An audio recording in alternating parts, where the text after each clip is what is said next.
Hi hello പുതിയ വീഡിയോയിലേക്ക് എല്ലാവർക്കും സ്വാഗതം. അപ്പോൾ ഇന്നത്തെ വീഡിയോയിൽ ഒരു ഗ്ലാസ് പെയിൻറ്റിംഗ് ആണ് ചെയ്യുന്നത്. വളരെ എളുപ്പത്തിൽ ചെയ്യാൻ പറ്റുന്ന ഒരു ബട്ടർഫ്ലൈയുടെ ഗ്ലാസ് പെയിൻറ്റിംഗ് ആണ് കാണിക്കുന്നത്. അപ്പോൾ കുറച്ച് നാൾ മുമ്പ് ഞാൻ വേറൊരു വീഡിയോയിൽ ഞാൻ മുമ്പ് ചെയ്തിരുന്ന ഒരു ബട്ടർഫ്ലൈയുടെ ഒരു ഗ്ലാസ് പെയിൻറ്റിംഗ് കാണിച്ചിരുന്നു. അപ്പോൾ അത് കണ്ടിട്ട് കുറച്ച് പേര് അതിന് ട്യൂട്ടോറിയൽസ് ചോദിച്ചിരുന്നു. അപ്പോൾ ഇത് സെയിം ഗ്ലാസ് പെയിൻറ്റിംഗ് അല്ല, പക്ഷേ സംവാട്ട് അതിൻ്റെ കളർ കോമ്പിനേഷൻ സിമിലർ ആയിട്ടുള്ളൊരു കളർ കോമ്പിനേഷൻ ഉള്ളൊരു ബട്ടർഫ്ലൈ ആണ് ഇന്ന് പെയിൻറ്റ് ചെയ്യുന്നത്. അതുപോലെ തന്നെ പുതിയൊരു കളറും കൂടെ എങ്ങനെ നമുക്ക് ഗ്ലാസ് പെയിൻറ്റിങ്ങിൽ ഗ്ലാസ് കളേഴ്സ് വെച്ച് മിക്സ് ചെയ്ത് ഉണ്ടാക്കിയെടുക്കാൻ പറ്റും ഇന്നത്തെ വീഡിയോയിൽ കാണിക്കുന്നുണ്ട്. നമുക്കെല്ലാവർക്കും അറിയാം ഗ്ലാസ് കളേഴ്സ് 10ൻ്റെ സെറ്റും ഉണ്ട്, അതുപോലെ 6 കളേഴ്സിൻ്റെ സെറ്റും ഉണ്ട്. ഞാനിവിടെ യൂസ് ചെയ്യുന്നത് ഫെവിക്രിലിൻ്റെ ഗ്ലാസ് കളേഴ്സാണ്, 10 കളറിൻ്റെ സെറ്റ്. അപ്പോൾ അതിലത്തെ 2 കളേഴ്സ് വെച്ചിട്ട് മിക്സ് ചെയ്തിട്ട് പുതിയൊരു ഷെയ്ഡ് എങ്ങനെ ഉണ്ടാക്കിയെടുക്കാനാണ് കാണിക്കാൻ പോകുന്നത്. ഈ പെയിൻറ്റിങ്ങിലും കൂടുതൽ ഷെയ്ഡിങ് ടെക്നിക്ക് തന്നെയാണ് യോജിക്കുന്നത്. ഒന്നില്ലെങ്കിൽ നിങ്ങൾക്ക് ബോട്ടിൽ നോസിൽ വെച്ചിട്ട് ജസ്റ്റ് സർക്കുലർ മോഷനിൽ ഷെയ്ഡിങ് കൊടുക്കാം, അല്ലെങ്കിൽ നിങ്ങൾക്ക് ബ്രഷ് ആയാലും യൂസ് ചെയ്യാവുന്നതാണ്. അപ്പോൾ ഇതിൽ യൂസ് ചെയ്തിട്ടുള്ള കളേഴ്സൊക്കെ ഞാൻ വീഡിയോയുടെ താഴെ മെൻഷൻ ചെയ്യുന്നതാണ് കേട്ടോ.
ഇപ്പോൾ നമ്മുടെ ബട്ടർഫ്ലൈയുടെ വർക്ക് ഏകദേശം കഴിഞ്ഞിട്ടുണ്ട്. ഇനി നമുക്ക് ബട്ടർഫ്ലൈയുടെ ബാക്കിലുള്ള ഫ്ലവേഴ്സ് കളർ ചെയ്യാം. അതിനുവേണ്ടി ആണ് നമ്മൾ പുതിയ കളറ് ക്രിയേറ്റ് ചെയ്യുന്നത്. അപ്പോൾ നമ്മുടെ ആ ഒരു 10 കളറിൻ്റെ സെറ്റിലുള്ള അൾട്രാമറൈൻ ബ്ലൂവും അതുപോലെ പിങ്ക് ഷെയ്ഡും കൂടെ ഈക്വൽ ക്വാണ്ടിറ്റിയിൽ മിക്സ് ചെയ്യുകയാണ് ചെയ്യുന്നത്. അപ്പോൾ നമുക്ക് ഇതേമാതിരി ഏതെങ്കിലും ഒരു ഒഴിഞ്ഞ ഗ്ലാസ് കളറിൻ്റെ കുപ്പി ഉണ്ടെങ്കിൽ അതിൽ നന്നായിട്ട് ഏകദേശം ഈക്വൽ റേഷ്യോയിൽ മിക്സ് ചെയ്തെടുക്കുകയാണെങ്കിൽ നമുക്ക് പുതിയൊരു ഷെയ്ഡ് കിട്ടും. അപ്പോൾ ഈ 2 കളറും കൂടെ മിക്സ് ചെയ്യുമ്പോൾ നമുക്ക് കിട്ടുന്ന ഷെയ്ഡാണ് ഒരു ലൈറ്റ് വയലറ്റ് ഷെയ്ഡ്. അപ്പോൾ നമുക്ക് ഡാർക്ക് വയലറ്റാണ് വേണമെങ്കിൽ നമ്മൾ അൾട്രാമറൈൻ ബ്ലൂവിൻ്റെ ക്വാണ്ടിറ്റി കുറച്ച് കൂട്ടി ഒഴിച്ചാൽ മതി.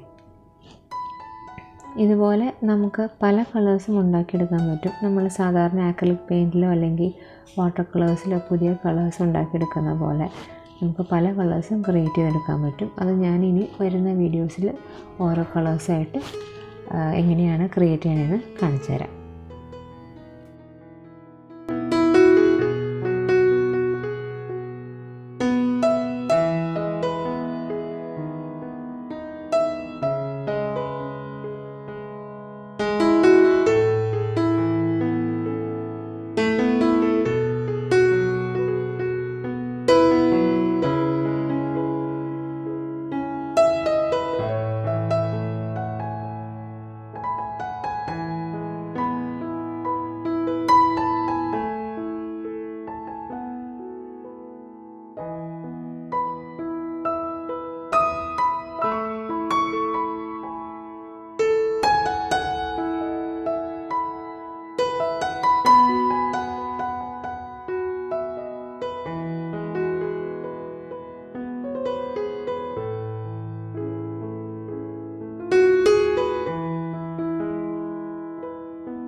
അപ്പോൾ ഇത്രയുള്ള ഇന്നത്തെ വീഡിയോ എല്ലാവർക്കും ഇഷ്ടപ്പെട്ടു എന്ന് വിചാരിക്കുന്നു. വളരെ സിമ്പിളായിട്ട് ചെയ്യാൻ പറ്റുന്നൊരു ഗ്ലാസ് പെയിൻറ്റിംഗ് ആണ്.